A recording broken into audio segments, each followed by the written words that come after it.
Selamat pagi. Om Swastiastu. Assalamualaikum warahmatullahi wabarakatuh. Salam kebajikan untuk kita semua. Shalom, Namo Buddhaya. Perkenalkan, nama saya I Gusti Madayuda Pramana. Saya peserta Latsar dari angkatan 20 kelompok 2 instansi Badan Nasional Pencarian dan Pertolongan, unit kerja Kantor Pencarian dan Pertolongan kelas A Denpasar. Pada kesempatan kali ini saya akan memaparkan learning journal yang saya dapatkan pada pembelajaran pada hari ini terkait dengan agenda 3, yang dimana pada agenda 3 itu masih terkait dengan Smart ASN. Pada hari ini merupakan waktu untuk presentasi dari penugasan kelompok yang telah diberikan kemarin. Yang kemarin diberikan tugas kelompok mengenai analisis isu terkait dengan isu yang ada di instansi pusat ataupun daerah. Nah, di dalam analisis tersebut terkandung analisis 5W plus 1H yang terdiri dari what, where, when, why, who, dan juga how. Tidak hanya itu, di dalam analisis tersebut juga harus terkandung 4 pilar literasi digital, diantaranya yaitu digital skills, kemudian digital culture, yang ketiga ada digital ethics, dan yang terakhir ada digital safety. Pada presentasi kali ini kami dibagi menjadi 4 kelompok dengan topik yang berbeda.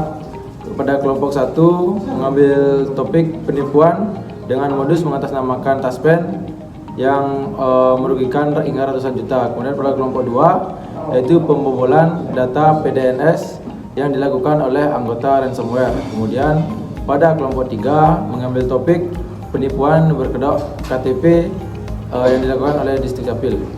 Kemudian yang terakhir kelompok saya atau kelompok kami yaitu mengambil topik pungli pada institusi Polri, di mana pada pungli ini kami mengambil 2 subtopik, yaitu pungli pada pembuatan SIM C, kemudian pungli pada sistem tilang.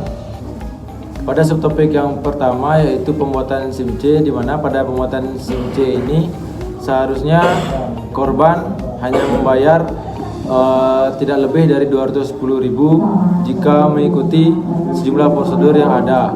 Namun pada kenyataannya korban justru membayar lebih dari 450.000, yang dimana ini menimbulkan ketidakjelasan dalam sistem pembuatan SIM di Polres.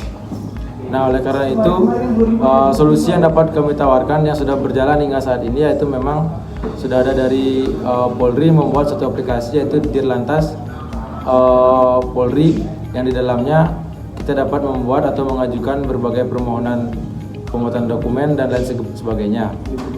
Namun dalam berjalannya juga aplikasi ini menemukan ada banyak ketidaksesuaian atau kekurangan dalam pengaplikasiannya. Kemudian yang kedua yaitu penindakan tilang yang masih dilakukan secara konvensional. Penindakan tilang secara konvensional ini sangat tidak transparan, yang dimana sering terjadi tilang yang tidak sesuai dengan SOP atau tidak resmi. Di lapangan kerap terjadi pemungutan liar yang dimana seorang atau korban di stop di tengah jalan, kemudian jika tidak mau diproses langsung di Polres, maka kita ketahui ada yang namanya uang damai.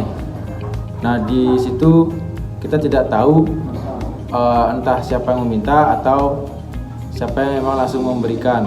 Namun hal ini sudah dapat diantisipasi oleh Polri, dan solusi yang sudah diterapkan yaitu diberlakukannya ETLE atau tilang elektronik.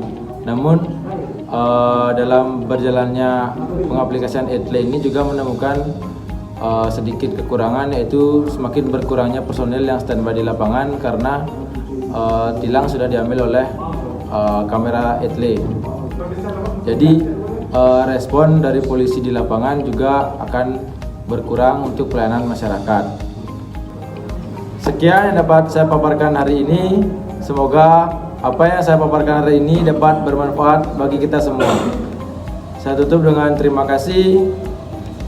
Om Santi Santi Santi Om. We are family. Aviknam Jagat Samagram.